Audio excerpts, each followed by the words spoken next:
Let's dive in. Let's dive in. So we've talked a lot about how things are getting expensive, and I cited that youthful cities.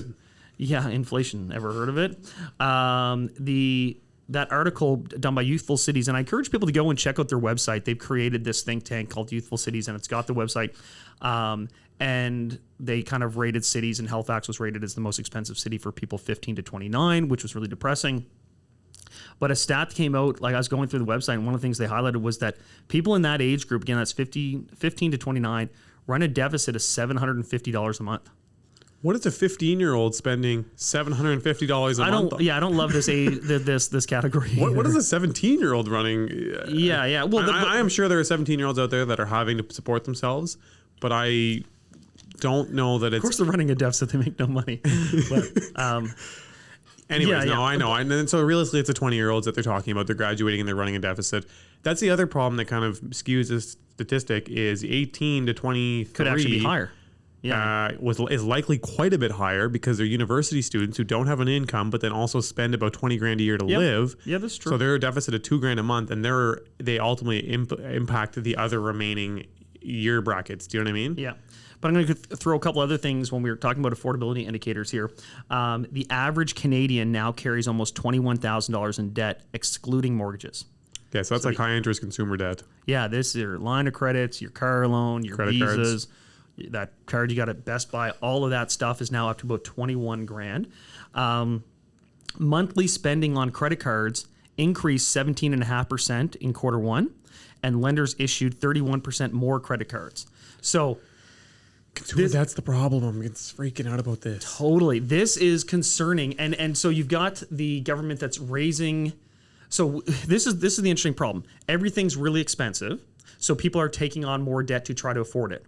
And then the government is going to raise interest rates to try to They're forcing a recession. They're not even trying to slow things down. They're forcing a recession. Well, but it's a really hard situation because you're trying to bring prices back down through inflation. But as you inflate things, you have to realize we have a debtor consumer now. Like the consumers now are in debt. And when you raise interest rates, you are going to hurt them. And it's getting more expensive to live because of this consumer debt. Here's the other way that I think people need to look at it that I don't know that everyone is. When they say inflation's like 7-8%, whatever it might be in a quarter, that's not only is everything you're buying more expensive. You're like, well, I'm not really changing my lifestyle, so I should be fine. No, your income also effectively just went down by 7 or 8%. Like it's the equivalent of like if you were making $100,000 2 years ago and you're making $100,000 today, it's like if you were making 80 or 75. Mm-hmm. So this is also not even including your housing. Yeah. This is how they think they're going to slow the economy down. Because people are like, well, that interest rate there, how does that interest rate spike, how does that slow down inflation? So when you effectively hammer the value of the assets people own and you effectively increase the cost of getting access to money, i.e. like your borrowing costs, everyone just feels a little bit poor. Cool, and when they feel a little bit poor, they are a little bit poor. Because they are a little bit poor. And then they do not spend as much money. And here's another stat that I came across. In the last 6 months of interest raises, the average mortgage payment has gone up by, I've got this here somewhere, $790 in the last 6 months across the country. The average? Yep. And this is skewed because there's some big markets where those mortgage payments are gigantic. But also, during the last couple years, it's been something like 40 to 50% of new money mortgages have been variable rate. And so in the last 6 months... So these are saying existing mortgages are growing by this much? Yes. Okay, so it's not just because everyone's buying new, more expensive homes. No, this is existing products, how much they would have gone up over the last 6 months on average. Okay, and just to double down, because we're just out here whipping on stats, and Chandler and I like doing our research separately, so we don't know what we're going to throw at each other. Yeah. So again, Chandler explained, due to without doing anything, as rates go down, it automatically increases your wealth if you own assets because those assets are more valuable because new consumers are going to be willing to pay more because they can borrow the money to buy them at a lower rate. So effectively, they're paying less to buy what you have, which forces its value up. So in this, and what ends up happening then is by product, you end up feeling richer because you are richer. You technically have more money, you have a higher net worth, but it's tied to other things, right? It's like a stock valuation. Like Elon Musk one day is worth $250 billion, the next day is worth $200 billion. Yeah. It's the same concept on a smaller scale. And in this case, it's not just the news that's bringing down your value, it's also interest rates that are bringing down your value. So to double down, just so people understand what kind of amounts of money we're talking about, in USA, homeowner equity under 80% of their property's value. So under 80%, that's the tappable equity that you could use to borrow out and buy and spend and do things. Just in the first quarter of this year, so in the first 3 months of this year, rose by $1.2 trillion. So consumers in the US, 300 million people, their tappable equity 300 million people went up by $1.2 trillion. So that's $4,000 a person. Mm-hmm. And again, there's out of that 300 million, probably only 200 million own, on and on. So it's actually quite a bit more money.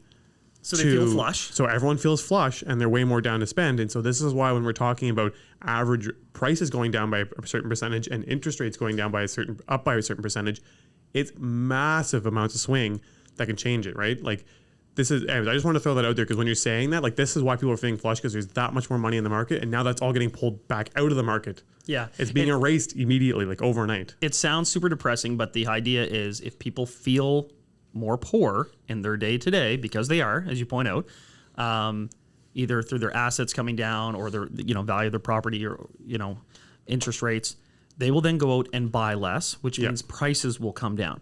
The challenge is prices are sticky, and what that means in economic terms is that they don't just voluntarily go back down. Once a price goes up, it is hard to bring that down because labor isn't necessarily just going to accept a lower wage rate. Right. Input products may not automatically go down if there are other things at play. For example, oil costs. Right. There's an inherent momentum to an economy that remains once this growth takes place that has to maintain, and that usually keeps the prices up for a lot of different reasons, like he's saying, like Chandler's saying, with wages, expected living styles, and even just like in general, like a city, once they expand and build all these networks and all these things, and they grow out the neighborhoods and all these new buildings. They don't just then be like, oh, we don't need this stuff anymore. We've shrunk our economy. We're just going to like cut off 10 square kilometers and stop servicing this part of the town, right? And so it feeds into this perpetual kind of... Well, no one has really even thrown out the word deflation, right? Like prices come down. They're just hoping prices stop going up. Yeah. Right? The housing market and the asset market is actually going to contract, and they're trying to contract it. But this idea that like the prices may be the prices... They just will hopefully not go up as much, and maybe we're just going to have to live with it. Deflation is scary too because it can cause some serious and just general like consumer confidence will be completely shot. As GDP, like all the businesses will shrink, layoffs become a lot more like people start to really pull back. One thing I want to add in there too, I know we've been kind of bouncing on this a couple times. On top of the thing I just said about the $1.2 trillion increase, the actual tappable equity pool in the States is estimated at $11 trillion. Which is the highest it's been since 2006. And that's right before the last crash took place. Additionally, 75% of the borrowed money out there right now is at a lower rate than the current rate. Oh, God, yeah. So you're saying what you just said, like when those rates increase, yeah, exactly. Repercussions. There's going to be massive repercussions because all the money right now is cheaper than what it actually should be costing. And additionally, like there is a massive amount of available money that again is still giving people that consumer confidence to buy and continue to invest, which will potentially get erased very quickly, which could cause, again, as far as potentially deflation. We're sounding like a very doom and gloom here. No, but let's keep leaning into it.